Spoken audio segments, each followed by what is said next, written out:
তার ভিতরে 102টা উপায় পাবেন যে কিভাবে আপনি আরেকজনকে বোকা চোদা বানাবেন, আর আরেকটা উপায় পাবেন যে কিভাবে আপনি নিজে বোকা চোদা পাবেন। ঠিক আছে বন্ধুরা, আপনারা বই মেলা আসবেন, আসার সময় অবশ্যই আপনারা ফুল নিয়ে আসবেন, অন্য কোনো ফুল আনলে হবে না, গাঁদা ফুল নিয়ে আসবেন, কারণ আমি নিজে গাঁদা, আর আমি গাঁদা মার্কার কথা লিখছি, আর আমার পছন্দের ফুল হচ্ছে গাঁদা।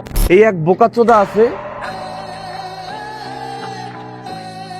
আমার নিজের দিক নাই, তোর ভিতরে আছে। তুই যে সারাদিন সেবালি করস, যুগের পর যুগ সেবালি করস, তোরটা কি বলবে? সারা ক্লিনিকের কথা বলে চলতেছি, আমার ভিতরে কোনো যোগ্যতা নাই। তুই যে রাত্রে সেবালি করতেছ, তোরটা কি বলবে? আয়না নিজের চেহারাটা আগে দেখ ভাই। আমি তোকে নিয়ে কন্টেন্ট বানাই নাই, তুই আমাকে নিয়ে কন্টেন্ট বানাইছিস। নিজের ভিতরে লজ্জা থাকা উচিত। আপনি ফুলারও আছে ভাইয়া।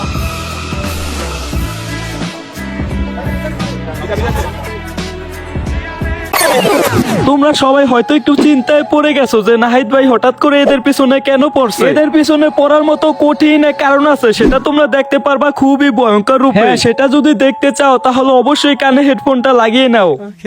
বইমেলায় বান্ধবীর হাত ধরার কারণে আজকে ভাই বেড়াদার চরিত্র নিয়ে কথা বলে। নানান মানুষ নানান কথা বলে, তো আমি আপনার কাছে জানতে চাই আপনি কি শুধু হাতে ধরছেন নাকি অন্য কিছু করছে? আই মিন গাইস, আমি কিন্তু গল্প করার কথা বলতেছি, আর তোমরা যেটা ভাবতেছো ওইটাও।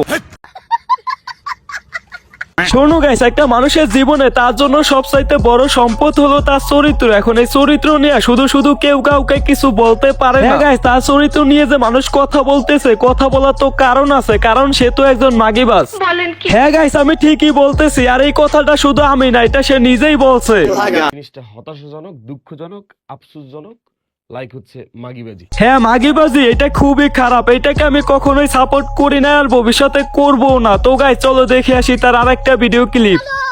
সন্ধ্যাবেলা বেগুন ক্ষেত্রে করতে গেলাম চুরি, বেগুন লায়ন নিয়ে আমার হাতটা নিল ধরি, ভৈরা নিয়া ভৈরা দিল। আরে জড়াই ধরে তার কলাটা ভরে দিল আমার জায়গাতে, আরে আর যাব না কাফির কাছেতে।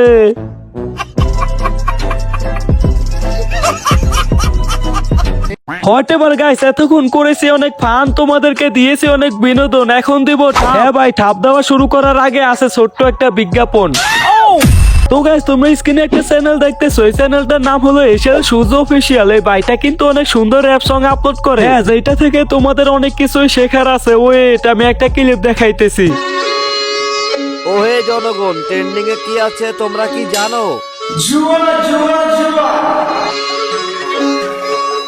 এই মধ্যে মাংস জুয়ায় ধ্বংস সে কথা কি জানো? মুরব্বীরা বলে গেছে কত বছর আগে।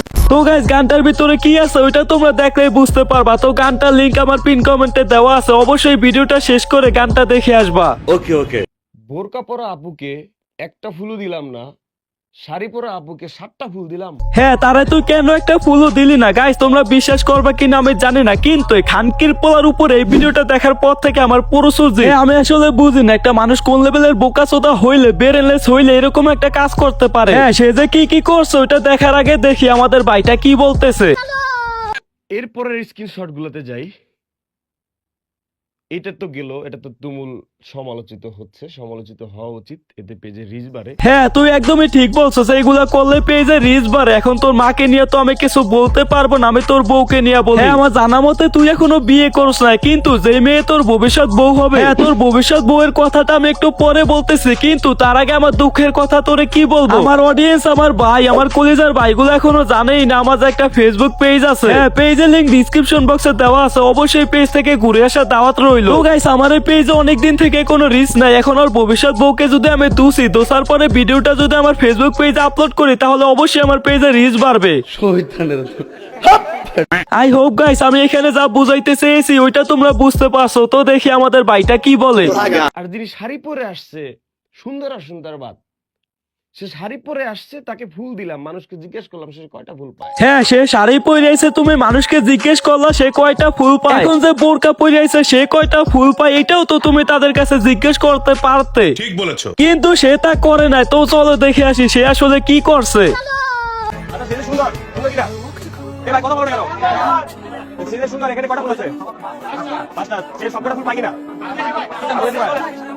আরেকটা মিলাই 6টা ফুল পাখি না কি রে ভাই, কত টাকা দেন? সবগুলো আপনার জন্য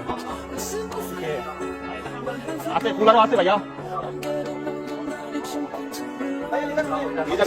সে এতটাই সুন্দর তার জন্য সে 6টা ফুল পাইছে। এখন এই যে পাশে বোরকা পরা মেয়েটা দাঁড়ায় আছে, সে কি একটু সুন্দর না? সে কি একটা ফুলও পায় না? এই খানকির পোলা তুই আমারে বল, সে কি একটা ফুলও পায় না? হ্যাঁ, একে তো ওই মেয়েটা বেপরদায় আইছে শাড়ি পরে, তারপরে আবার একটা চশমা পরছে মিয়া খলিফার মতো। হয় যদি 6টা ফুল পায়, তাহলে এই যে মেয়েটা কি সুন্দর পর্দা করে আইছে, সে তো একটা ফুল অবশ্যই পায়। ঠিক বলেছো। এখন তোমরা হয়তো মনে মনে ভাবতেছো সে পর্দা করে আইছে, তারপরেও তারা কেন ফুল দিব? দেখো এই যে বইমেলা হইতেছে, এখানে যারা লেখক বইগুলা লেখে, তাদের সাথে যখন দেখা করতে যায় বা বই কিনতে যায়, তখন তারা হাতে করে ফুল নিয়ে যায়। ফুলগুলা তাদেরকে দিলে তারা আরো উৎসাহিত হয়, আরো সুন্দর সুন্দর বই লেখে। এখন এই যে তারা ফুলগুলা পায়, এই ফুলগুলা তারা কি করব? তার জন্য যারা বইমেলা দেখতে আসে বা বইগুলা কিনতে আসে, তাদেরকে আবার এই ফুলগুলা দিয়ে দেয়।